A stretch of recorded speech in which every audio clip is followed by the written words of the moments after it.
जहाँ जी आप मुझे देख रहे हैं, मैं आरंभ करूं कैसे पता चलेगा मुझे? हाँ,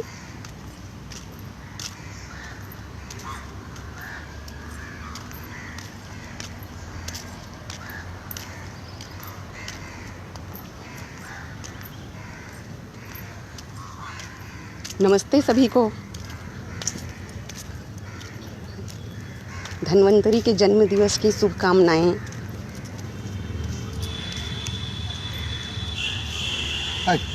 कल चूँकि व्याख्यान का समय पीयूषकांत दीक्षित जी का था, लेकिन हम दोनों ने यह तय किया कि क्यों ना आज सुबह धनतेरस के अवसर पर एक परिचर्चा हो जाए और इस तरह से हम लोग जन्म दिवस मना लें।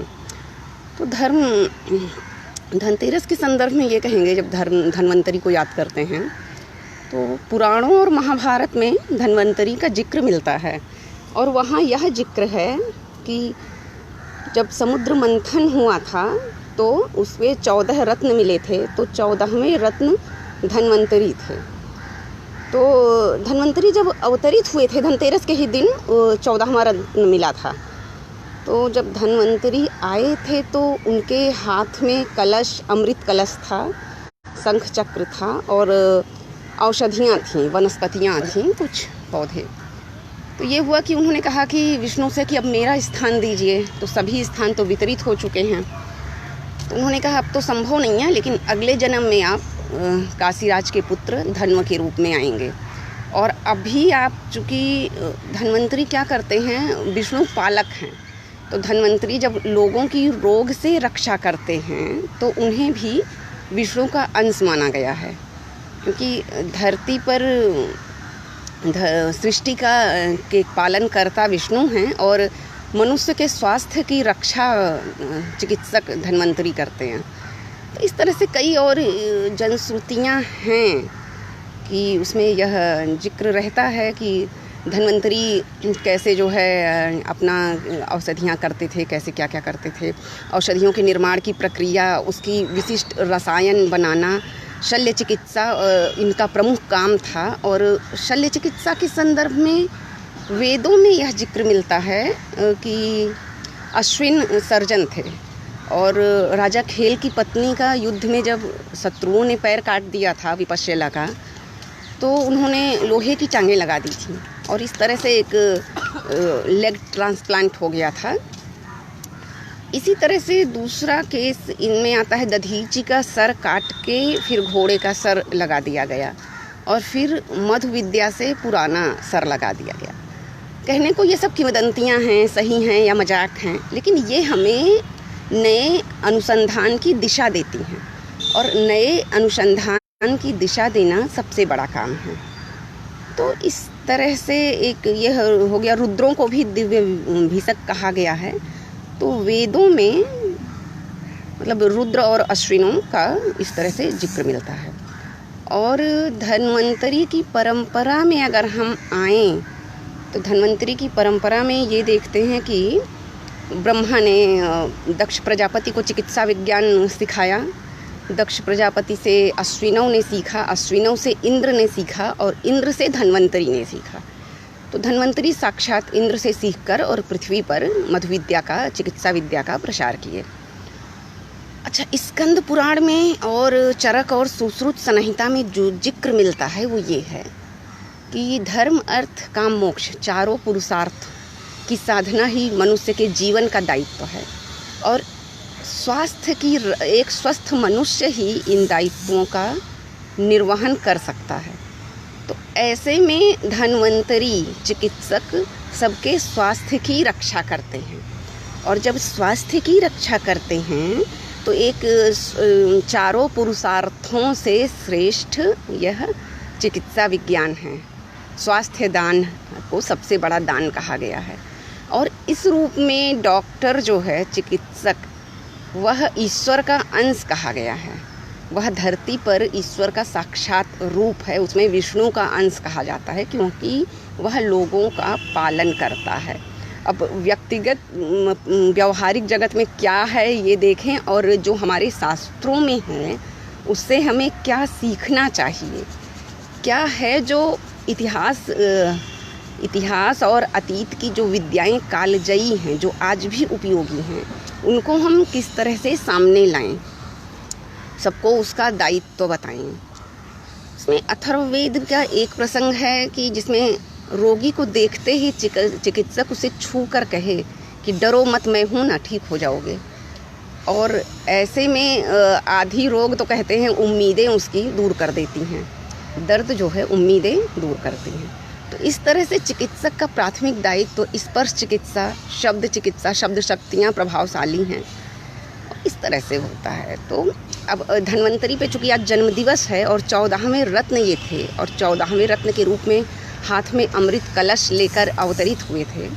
और यह जो अमृत कलश था, इसी के लिए फिर विवाद हुआ था दैत्य और दानवों में, और विष्णु मोहिनी का रूप लेकर वितरित कर रहे थे। तो इस तरह से वह दूसरा विषयांतर हो जाएगा। लेकिन यह जो अमृत कलश है और वह ताम्र पात्र है, तो इसका 2-3 और मंतव्य है।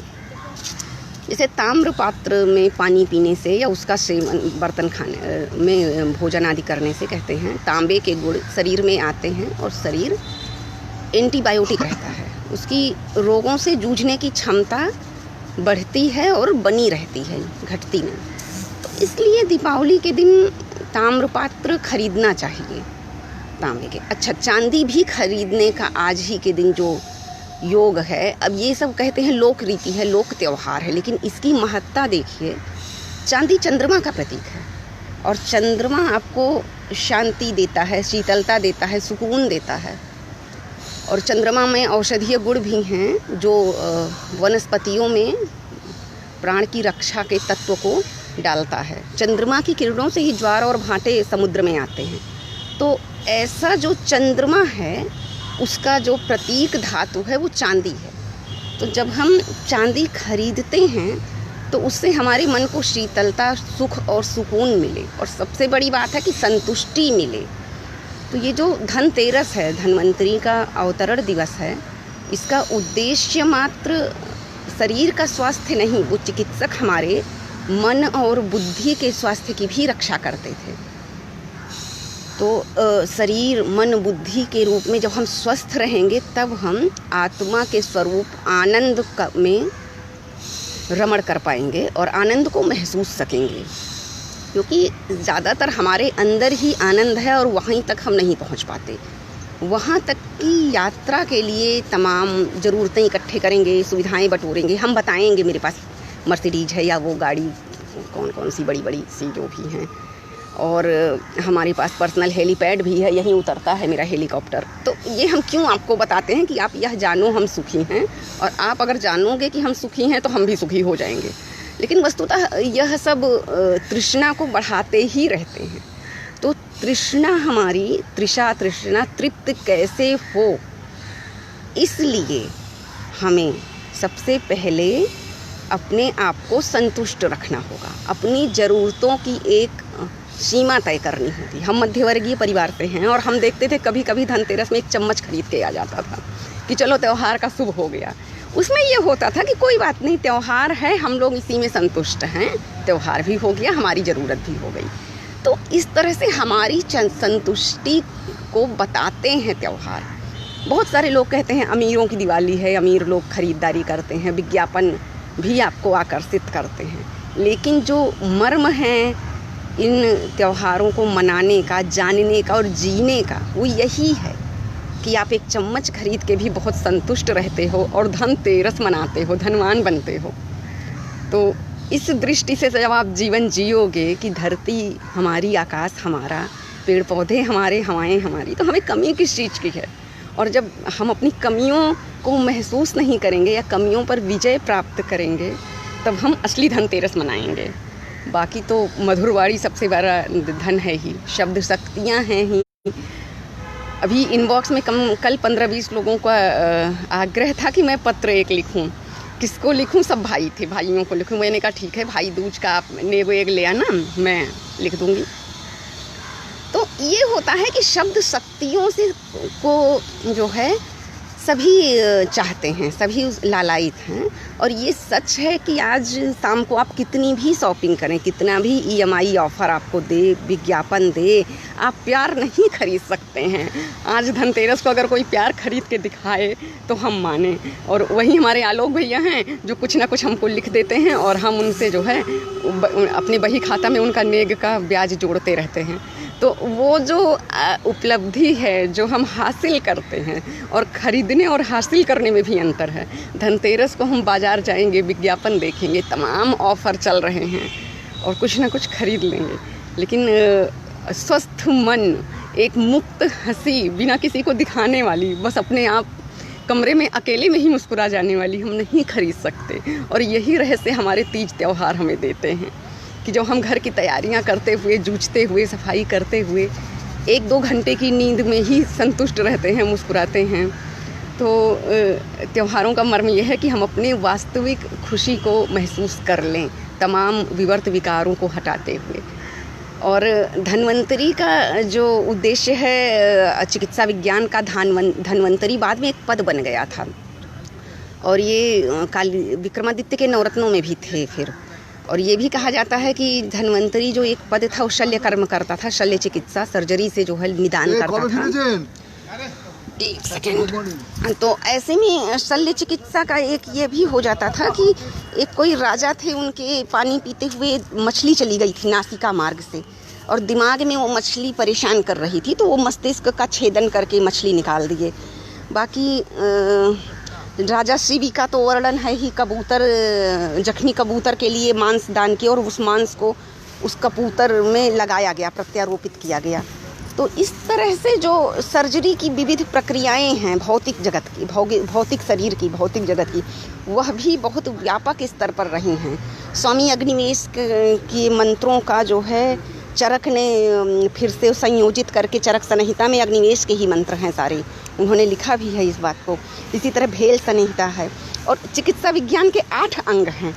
तो उसमें शल्य, शालाक्य, कौमार, भृत्य, वाजीकरण में नपुंसकता और बांझपन की समस्या, और शक्तिवर्धक उसका जिक्र है। जापानी तेल और वियाग्रा आज बनने लगे हैं, लेकिन यह वाजीकरण का और शतावर शिलाजीत का उल्लेख जो है शास्त्रों में प्राचीन रहा है। तो इस तरह की बातें बहुत सारी और भी हैं, जिसमें सिजेरियन डिलीवरी का भी जिक्र मैंने पढ़ा है शास्त्रों में पुराने, और यंत्रों को एंटीबायोटिक बनाने की विधियां बहुत सारी दी गई हैं। तो चूँकि पहले तो हम ये देखें कि हमें अंग्रेजी की तरफ नहीं भागना है, अपनी परंपराओं को एक बार जानना है कि कितने समृद्ध हम तब थे जब आज की तरह आविष्कार नहीं हुआ था। सुश्रुत पर मैंने एक फिल्म देखी थी, और आचार्य सुश्रुत ने पोस्टमार्टम करने की जो विधि अपनाई थी, उसमें लाश को एक सूखी घास में लपेट के और पानी में डाल दिया, और 1-2 दिन बाद फिर उसकी खाल शरीर छोड़ने लगती है। फिर उससे किस तरह से सलाका आदि से भेदन करके और आंतरिक अवयवों का परीक्षण किया है। तो इस तरह से मतलब बहुत सारी प्रविधियां हैं, बहुत सारी शिरोवेदना का शिरच्छेदन, कर्णशूल का उपाय है, और सबसे बड़ी बात है भूत विद्या का है। भूत विद्या में तारण, मोहन, इस सब का है। जो तंत्र मंत्र है उसका एक रूप है, टोटके तंत्र मंत्र। उसमें भूत विद्या का आप मानसिक चिकित्सा करेंगे, और उसके माध्यम से इंसान मन में महसूस करेगा कि हाँ अब मैं ठीक हो रहा हूँ, मेरा भूत उतर गया है, तब वह चिकित्सा होगी। तो इस तरह से मतलब बहुत रिच, समृद्ध संस्कृति है चिकित्सा विज्ञान की। अच्छा हाँ, आयुर्वेद के 2 प्रमुख जो उद्देश्य हैं, प्रिवेंटिव एंड क्यूरेटिव, इसका मतलब ये है कि आपका शरीर स्वस्थ बना रहे, और दूसरा अगर रोग आ गया तो रोग का प्रादुर्भाव कैसे निर्मूल हो जाए। तो इस तरह के बातें हैं कि एक तो स्वास्थ्य की रक्षा, जो आप हेल्थ ड्रिंक्स लेते हैं, स्वास्थ्य बढ़ता रहे और बना रहे, प्राकृतिक तमाम जो विसंगतियां आएँ और उस माहौल में भी आपका शरीर स्वस्थ रहे और उनसे जूझ सके। दूसरा, अगर कोई विकार आ गया है तो उसका प्रशमन कैसे हो, उस विकार को निर्मूल कैसे किया जाए। तो यह 2 प्रमुख उद्देश्य पर आयुर्वेद कार्य करता है, धन कमाने पर नहीं कार्य करता। दूसरा उद्देश्य, इन 2 उद्देश्य के अलावा जो स्वास्थ्य दान को सबसे बड़ा दान कहा गया है, पुण्य कहा गया है, यह है ही। तो इस सब दृष्टि से जब आप देखेंगे तो उसमें बहुत सारी चीज़ें हैं, बहुत सारी बातें। एक और किंवदंती याद आ रही है कि एक व्यक्ति की, किसी राजा के बेटे की विवाह के चौथे दिन अकाल मृत्यु हो गई और ये हुआ कि यमदूत उसको लेने पहुँचे। तो जब लेकर आए तो यमराज ने कहा कि तुम्हें दुख नहीं हुआ, एक युवा की मृत्यु हो गई और आप ले आए।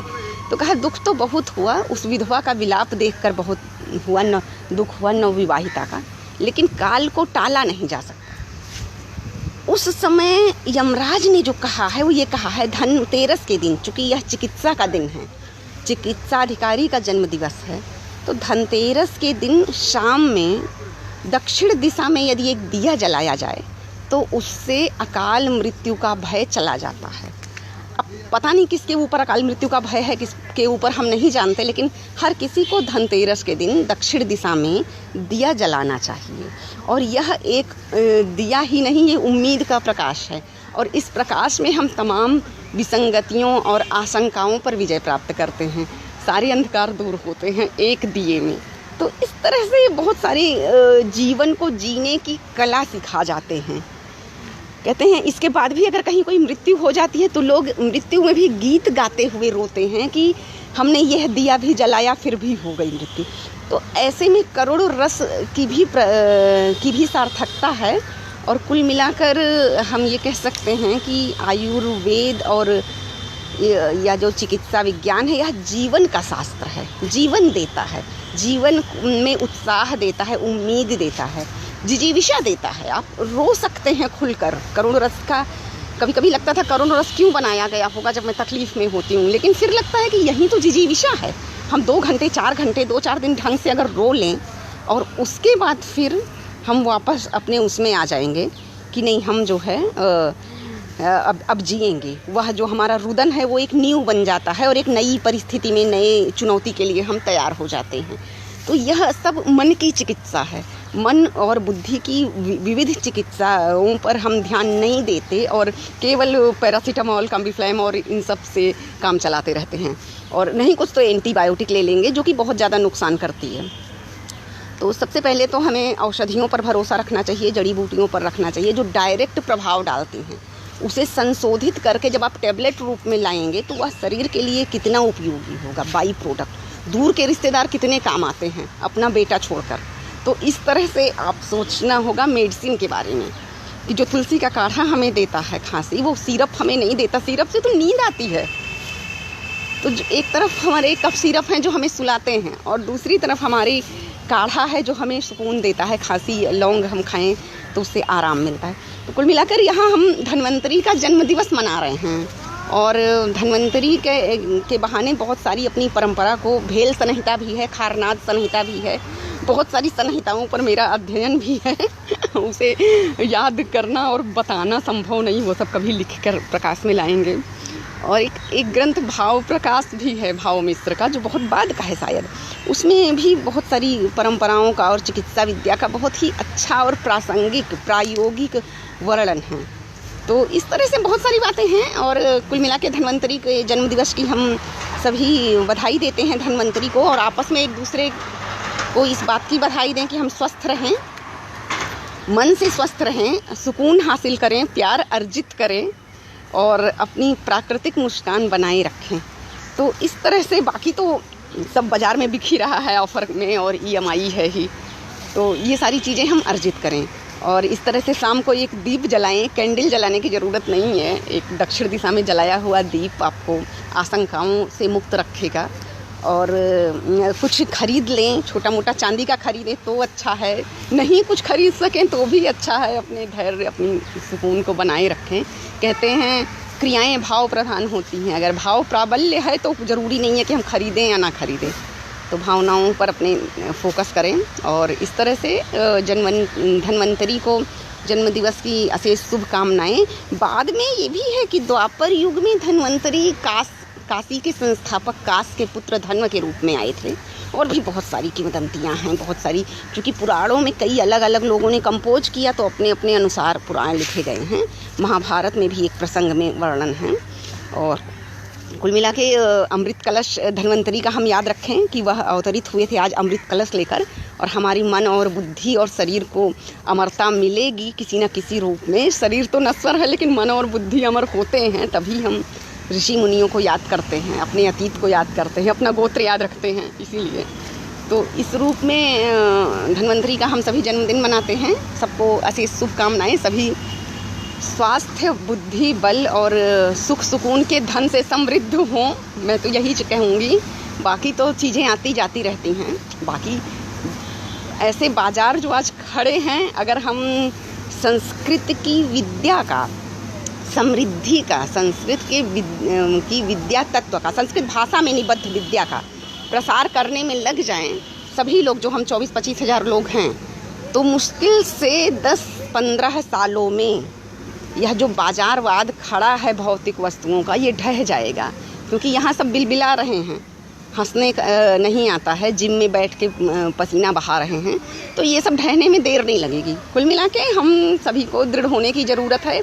ग्रंथों को ईमानदारी से पढ़ना है, ईमानदारी से सबके सामने लाना है, ग्रंथों की तत्व को मुखरित करना है, लोक जीवन, लोक रीति की को सही रूप में परिभाषित करना है। हमारे विश्वास, आस्था और जो भी छोटी छोटी बातें होती हैं कि हम जो है यह क्यों करते हैं, छोटे छोटे चांदी क्यों खरीदते हैं, इन सब की व्यावहारिकता पर हम बल दें, इनकी व्यावहारिक विश्लेषण सामने लाएं। वैज्ञानिक पर मत जाइए, विज्ञान वही नहीं है जो आविष्कार करता है, विज्ञान बुद्धि का भी है, मन का भी है। यह भी विज्ञान है कि मैं सवेरे 7:30 बजे से कोशिश कर रही थी लाइव आने की। सिर्फ यहाँ उद्देश्य है कि हम आपस में जुड़ें, हम याद करें। गांधी की जयंती सुबह मनाई जाती है और धन्वंतरी की शाम को ही क्यों मनाई जाए, सुबह ही मना लेते हैं आज। तो इस तरह से हम अपने इस विज्ञान को, जो बौद्धिक विज्ञान है, उसको सामने लाएं। और जो भी चरक और सुश्रुत संहिता में जो स्वास्थ्य दान और इसका स्वस्थ रहने के रहस्य हैं, उनको उद्घाटित करें, सबको बताएं, स्वयं भी स्वस्थ रहें और मन में कुविचार ना आने दें। मन का स्वास्थ्य ही अगर सही रहे तो अपराध कम होगा। ये देखना होगा, जितने अपराध हो रहे हैं, ब्लैकमेलिंग है, कालाबाजारी है। लखनऊ में अभी खून में मिलावट पकड़ी गई है, जो सप्लाई होता है ब्लड बैंक को खून की थैलियाँ, उसमें मिलावट हो रही है। तो ये सब कहीं ना कहीं मन की विकृति ही है और मन का स्वास्थ्य सबसे ज़रूरी है। और इस मन के स्वास्थ्य के लिए एक चम्मच खरीदिए और उसमें संतुष्ट रहिए कि आप धनी हैं।